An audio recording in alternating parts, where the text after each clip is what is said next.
All right, today on the agenda, I have somebody coming for hay. It seems like all my hay customers are on the same schedule, so that makes it nice. So we want to get everything opened up there. And it's a good thing we moved some hay because the front tires, new front tires for the 685 have just come today via FedEx. So I thought these were Carlisle. These are not. These are BKT. I don't know why I thought they were Carlisle. They are the 750. They should be 18. Hopefully they're 18. Yep, 18 SL. Like I say, they are 6-ply. The 8-plies in this were very expensive compared to the 6-ply. So those are 6-ply, so I don't see any problems with them. And we've got two brand new tubes. New tires deserve new tubes. So I'm going to go get the barn opened up and get ready for the hay customer, and then come back down and change these tires while I'm waiting. So I'm gonna go do that. All right, so we've got our loose hay on the wagon there that we have to redeposit out in the field, saving it for the thin spots, places that need topsoil. The pile is going down, selling hay here, a little at a time. But I did, after I did that video about the moldy hay, everybody was wondering how the stuff was in the barn. Stuff in the barn isn't bad, other than I have to watch when I throw some down to them. Because this roof leaks, there are some places where the hay got wet up there and there's some black spots forming. This whole row here, for whatever reason, the roof must leak right in that area. And it comes right down, and all this whole corner is just ruined now. But I'm getting out of the hay business, so until the barn is waterproof, there's no sense in making hay. There really isn't, because it's just going to get ruined. But I have to get a tarp. I have to get up there and measure the width and see about stringing a tarp across just to protect what's here. Last year's crop, I did have a guy come and take about 100 bales from last year's crop. He wasn't real worried about about it being last year's. That's a dry spot, and it's a shame it's right in the center bay. But you can only come out so far until the roof starts leaking also. So we are going to be addressing the roof here hopefully soon. So it is what it is for now. So I just have to make sure I don't give them any bales that are soaking wet. So we're moving hay. All right, so before I dismantle these tires, I better make sure the tubes are the right size, or else it might not work out the best. 750/18 and 750/18. All right, that's what the bag says. And now, from experience, what does the tube say? 750/18. All right, I think we should be in good shape. Make sure the tube is fairly new. It's kind of an odd size. Sometimes this stuff sits around a while and they get dry rotted. Seems okay. And make sure this one is also what it says it is on the bag. Like I said, from experience, you never trust the box. The part number on the box could equal something else. 750/18. All right, so we're good to go. Now we got some work. Let me get one of these tires off. I'll start with the real bad one. All right, we got the farm jack hooked up here. Let's just zip these off. I did pre-loosen them with the breaker bar.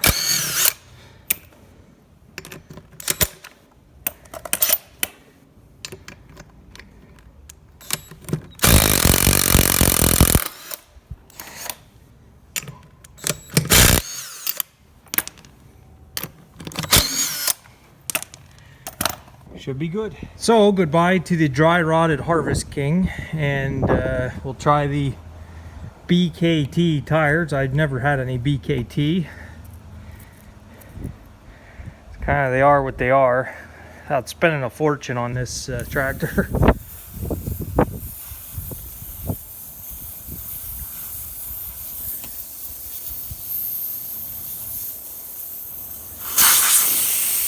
This is the one that was always going flat, so you guys can't feel it, but it is about 55 degrees out and windy. The wind is the leftover from the hurricane, and I was a little nervous last night how windy it was, but the corn's still standing, so we're good. All right, so while the air's draining out of that tire, I popped this cap off here. I'm going to put some more grease in this hub because this is a non-greasable, there's no grease zerk, so add some grease, make it last a little longer maybe. All right, so the other thing while the tire's off, paint the hub anywhere anywhere that needed paint while the tire's off, and I've already added the anti-seize to the studs, so ready to start working on the tire. All right, so this tire, there's just no way to fix stuff like this.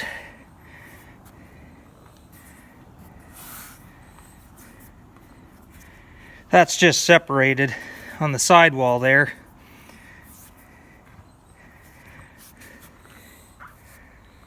So it's done. I don't feel bad for changing it. Here, flip it over. Yeah, it's the same on the back side too.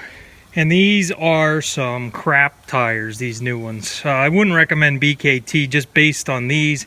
I don't know if you can see it on camera. These are made at an angle. These tires naturally slope this way, like the mold or whatever. This side is higher than this side of the rib by almost, I don't know, 1/4 of an inch. So I guess what I can do is put this high spot on the inside. That way it kind of wears it even eventually, but not real. The other thing is, I don't know if these were used.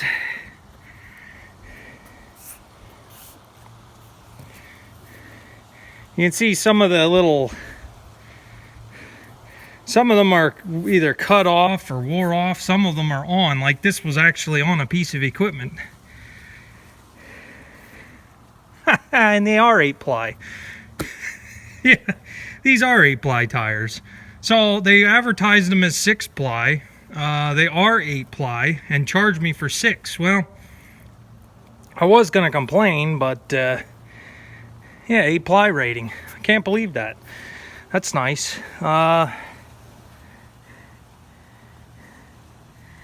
I don't know what to say here.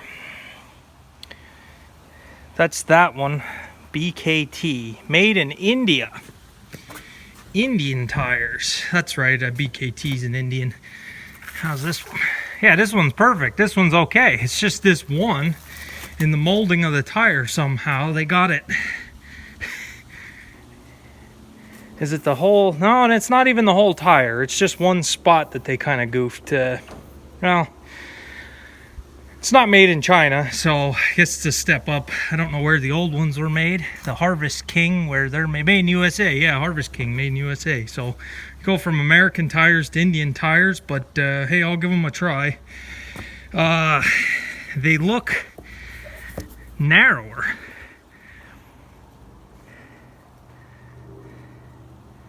They look narrower than the old ones at 750/18. These 750/18 are skinnier. Well, I gotta put air in them, but I think these are gonna have more bulgy sidewalls than the amount of tread on the ground. I think there's gonna be less tread on the ground than the Harvest Kings, just based on what it looks like now. So I don't know. And the tubes are made in Korea, which isn't terrible. South Korea is not a third world country by any means, so I guess I'm okay with that. They don't have any name brand on them.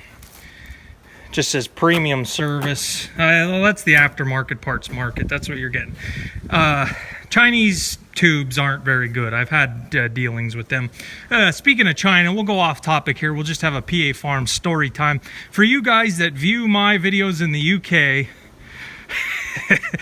you guys know about the whole thing in the South China Sea, freedom of navigation. The U.S. sails its warships and other ships through the South China Sea. The Chinese think they own the South China Sea.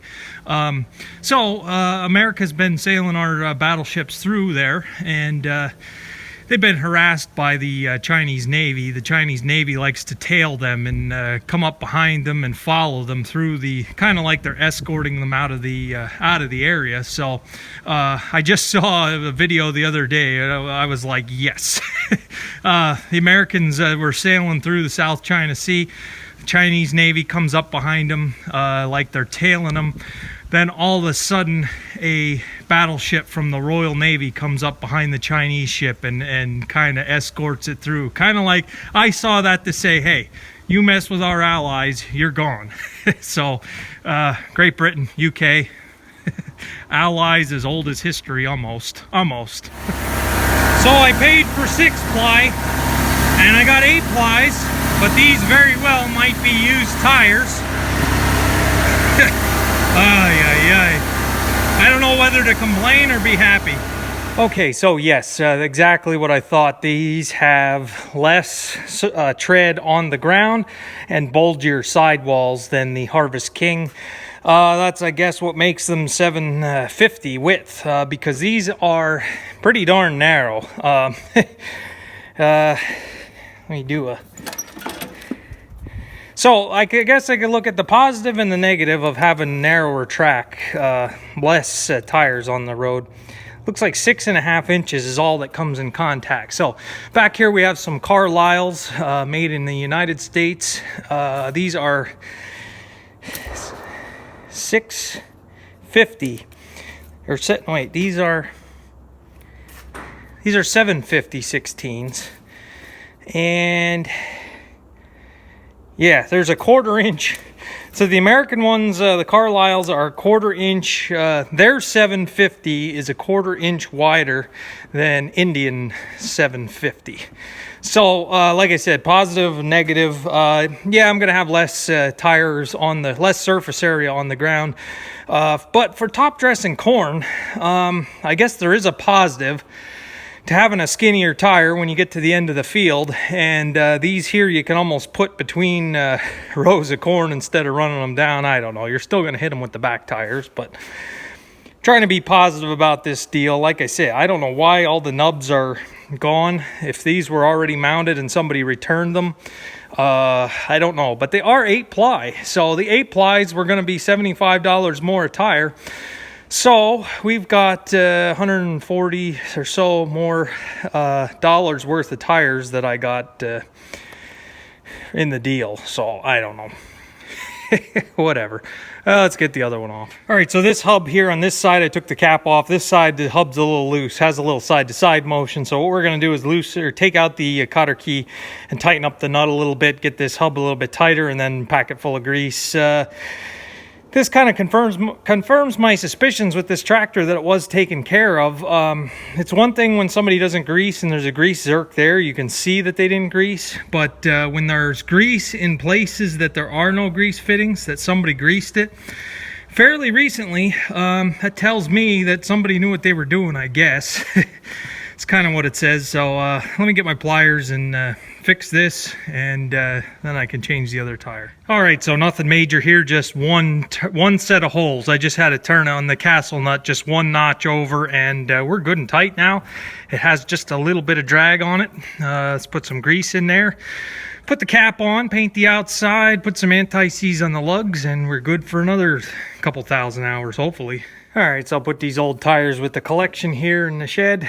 Starting to get a pretty good collection, so another job finished. All right, to wrap up this video, we'll see how they do. I'm not going to get upset over it. Like you say, I paid for 6-ply. That's what was advertised. They sent me an 8-ply rating tire. Both of them are 8-plies, so I got the 2 extra ply rating. They possibly could have been used tires. I don't know that. There's plenty of tread on them. But it's $150 cheaper than what it would have been. So we'll see how they do. I did mount the one that seemed a little crooked. I did mount that. I put the high spot on the inside so it wears it down first. I don't know if it will or not, but it's worth a try anyway. So I got about 45 pounds of air in them. It looks pretty good. We'll just let it at that, see what happens here. Looks like a good air pressure. I don't have any weights on the front, so it's not a big deal, but we'll see how they do. Like I say, less ground, less rubber on the ground, but again, it's just a 2-wheel drive tractor, not a lot of weight on it. So, all right, another project finished. Thank you guys for watching. Still waiting for my hay customer. As soon as he gets here, I'm gonna load out some hay, and that should be the end of today, I'm pretty sure. So, all right, we'll see you tomorrow.